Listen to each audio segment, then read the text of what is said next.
संकरो नरकायैव कुलज्ञानां कुलस्य च पतन्ति पितरो येषां लुप्तपिंडोदक क्रियाः। वर्ण संकर का यहां पर मतलब है जहां वर्ण या समाज की मर्यादाओं को सम्मान न देते हुए गलत तरीके से गलत वर्णों के मेल से जब संतान की उत्पत्ति होती है तो वो सब कुछ खत्म कर देती है। इसीलिए समाज के नियम बड़े सोच समझकर बनाए गए होते हैं दोस्तों, और इतने हजारों वर्षों की सोच और उस नियमों को बिना सोचे समझे नहीं तोड़ना चाहिए।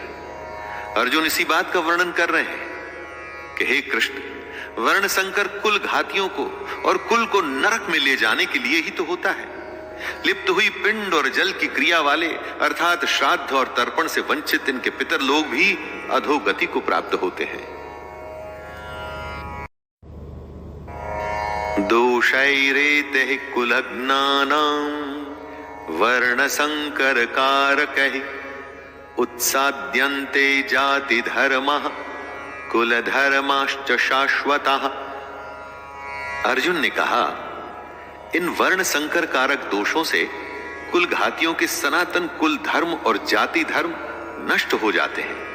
जहां वर्ण संकर होता है ना, वहां धर्म का नाश निश्चित है। वर्ण संकर की वजह से, जैसा कि अर्जुन ने बताया, कुल के धर्म का नाश होता है और जाति के धर्म का भी नाश हो जाता है। जब कोई अपने धर्म का पालन नहीं करेगा, अपने कर्तव्य का निर्वाह नहीं करेगा और समाज मनमानी करके अगर कोई नियम नहीं मानेगा तो फिर समाज कैसे रह जाएगा। समाज तो नाम ही कायदे और कानून का है, जहां सब सम्मान से बिना किसी डर के एक साथ रह सके। सन्न कुल धर्माणाम मनुष्याणाम जनार्दन नरके नियतम वासो भवतीत्यनुशुश्रुम। हे जनार्दन, जिनका कुल धर्म नष्ट हो गया है, ऐसे मनुष्यों का अनिश्चित काल तक नरक में वास होता है। ऐसा हम सुनते आए हैं। महाभारत के समय कुल की मान्यता इतनी थी दोस्तों कि अगर किसी के कुल का नाश हो जाता था तो माना जाता था कि अब यह हमेशा के लिए नरक में ही रहेगा। इसीलिए कुल की रक्षा करना, उसके सम्मान को बचाना, उसका नाम करना इतनी बड़ी बात मानी जाती थी। अर्जुन ही नहीं, ऐसा हम भी सुनते आए हैं कि जो धर्म का, कुल का सम्मान नहीं करते वो सीधे नरक को जाते हैं। इसे आप ऐसा भी मान सकते हैं कि जहां धर्म नहीं होता वो जगह अपने आप ही नरक बन जाती है। अपनी चारों तरफ देखिए ना, ऐसी कई जगहें आपको आज के युग में भी दिख जाएंगी।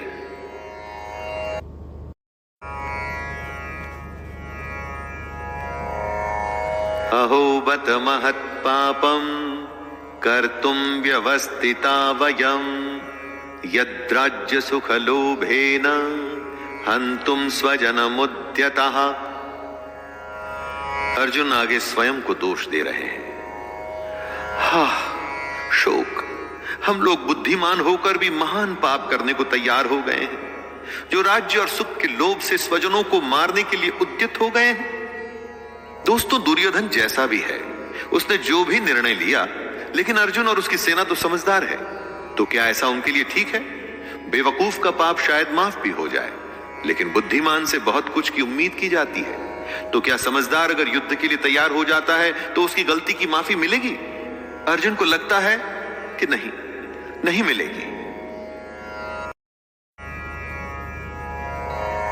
यदि माम प्रतिकारम शस्त्रम शस्त्रपाणयः धार्तराष्ट्रारणे हन्युस् तन्मे क्षेमतरम भवेत्।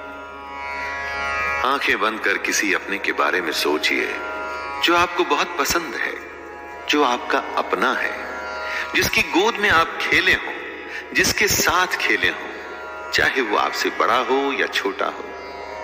क्या आप उसे मार पाएंगे? अरे उससे अच्छा तो आपको लगेगा कि उसके हाथों आप स्वयं मारे जाएं। यही बात अर्जुन कहते हैं।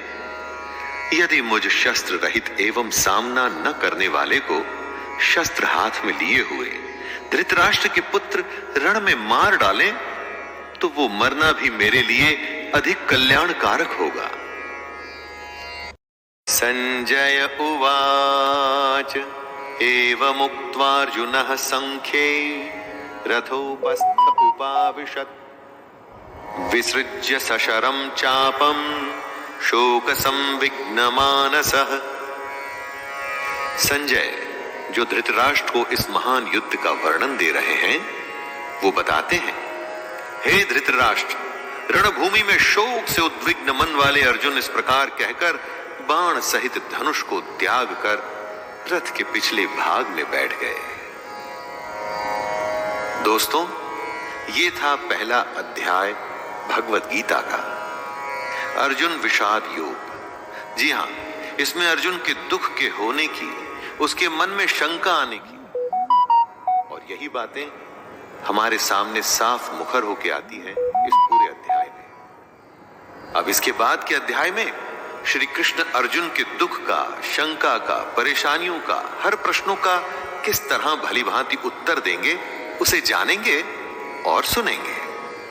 तो दोस्तों, ये था भगवत गीता का प्रथम अध्याय, अर्जुन विषाद योग।